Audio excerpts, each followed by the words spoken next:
Salut tout le monde, comment allez-vous? Moi ça va plutôt bien. Aujourd'hui on se retrouve pour l'histoire de Sitting Bull. C'est tout simplement un chef indien de Lakotas Ungpapas, donc c'est tout simplement sa tribu. Et donc il est aussi l'un des principaux amérindiens résistants face à l'armée américaine. C'est parti pour son histoire.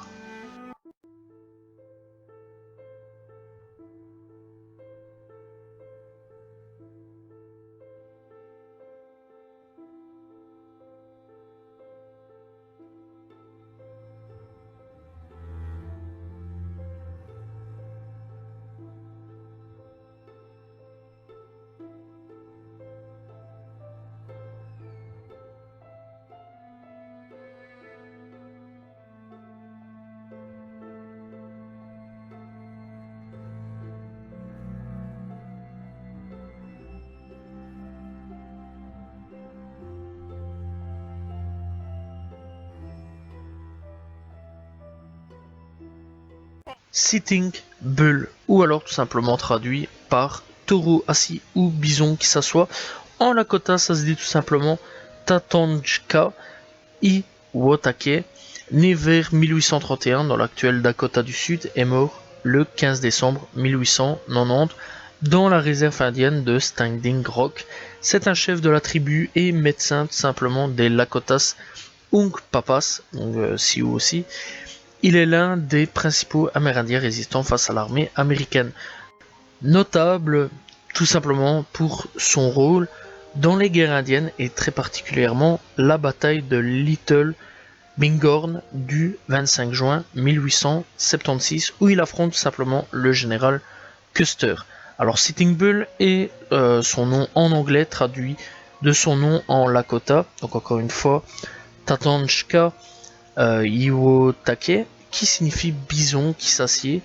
En français, les anciens ouvrages et les autres, et les auteurs, comme le père Pierre Jean de Smet, qui l'ont rencontré, le nomment tout simplement taureau assis.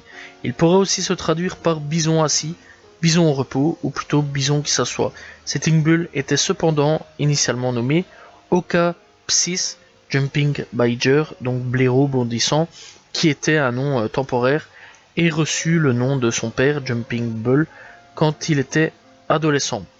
Le surnom Kesni, lent tout simplement, lui est parfois donné à cause de son habitude à prendre son temps avant de répondre à une question.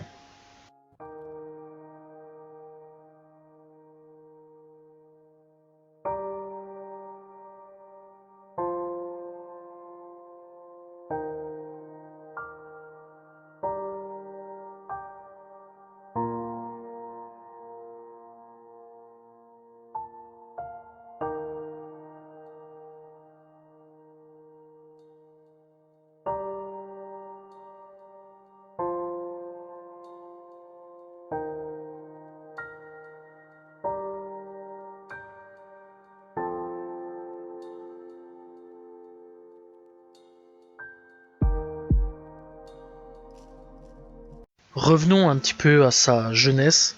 Sitting Bull est né dans la région de Grand River, dans le Dakota du Sud, vers 1831. Il excelle en course à pied et en équitation tout simplement. Il est très précis avec un arc à flèche tout simplement. Et il tue son premier bison à l'âge de 10 ans et marque son premier coup au combat à 14 ans lors d'une bataille contre les Crows. Il dépasse l'un des guerriers lors de sa retraite et fait tomber le croc de son cheval. Pour cela, Sitting Bull obtient une plume blanche d'aigle, symbole d'un premier coup, et il reçoit également le nom de son père. Son père a ensuite changé son propre nom en Jumping Bull, taureau bondissant. C'est aussi lors de cette cérémonie du passage vers l'âge adulte que Sitting Bull a reçu un bouclier personnalisé de son père et donc qui était richement décoré d'une scène représentant l'un des rêves de son père.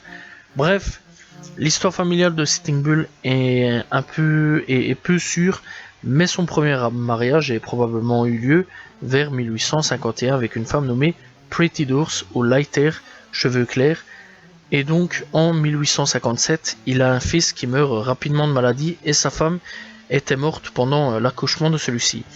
Au moment de la mort de son fils biologique, il adopte son neveu, One Bull.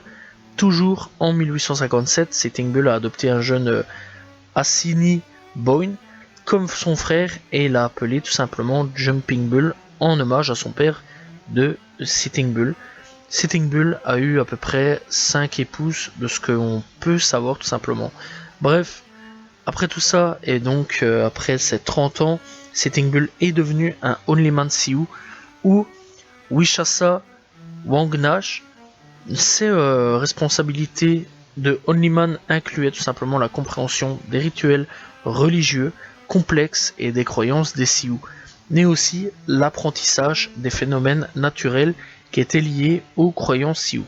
Sitting Bull a eu une intense spiritualité qui régnait dans tout son être lorsqu'il devint adulte et qui a alimenté tout simplement une constante recherche de compréhension de l'univers et de la manière dont personnellement il pourrait apporter ses pouvoirs infinis au profit de son peuple.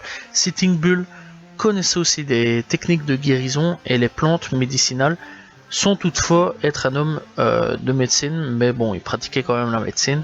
Bref, donc, en raison de son statut de Only Man, Sitting Bull a été membre de la Société des Bisons, regroupant ceux qui ont rêvé de bisons, et également membre de Eoka, regroupant ceux qui ont rêvé d'oiseaux tonnerres. Il prend une part active aux guerres des plaines des années 1860, y compris un raid contre le fort Beaufort en 1866. En 1868, il est l'un des rares chefs Sioux à ne pas signer le traité de Fort Laramie. Ce traité fut signé par la majorité des chefs Sioux après la victoire de Red Cloud sur la piste Bozeman. Il promet aux Sioux leur territoire sacré des Black Hills, mais entraînait la perte de la majeure partie de leur terrain de chasse et une dépendance aux rations alimentaires distribuées par le gouvernement américain. Après la rupture du traité par les États-Unis à la suite de la découverte d'or dans les Black Hills, Sitting Bull dirige le soulèvement Sioux et il est rejoint tout simplement par les tribus Cheyenne, et ensemble ce sont 1500 guerriers et 4500 civils. Ils défendent et tuent tout simplement Custer à la bataille de Little Bighorn le 25 juin 1876. Ce sont tout simplement 268 hommes qui sont tués, y compris Custer, et donc Sitting Bull ne participe pas lui-même à la bataille car il est un homme de médecine, mais il confie le commandement à ses chefs de guerre Crazy Horse, Gaulle et bien d'autres.